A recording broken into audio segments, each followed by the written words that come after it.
Creating Safari profiles on your iPhone 16 helps organize and separate your browsing activities for different purposes like work, school, or personal use. Here's how it's done. First, head over to the home screen by swiping up from the bottom of the display. From the home screen, tap on the settings icon. Once you're in the settings menu, scroll down to the bottom section, then tap on Apps. Find Safari from the list of apps and then tap on it to proceed. While in the Safari app settings, navigate to the Profile section, then tap New Profile. Enter your desired profile name, then choose an icon and color accordingly. You can also configure profile settings like Set Up Favorites folder or choose New Tab Preferences.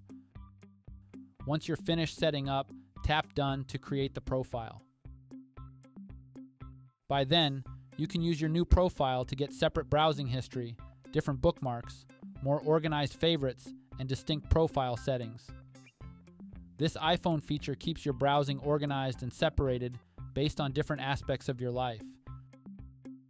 You can switch between profiles directly in Safari when browsing. And that's it. Please subscribe to this channel if you found this video helpful. Thanks for watching.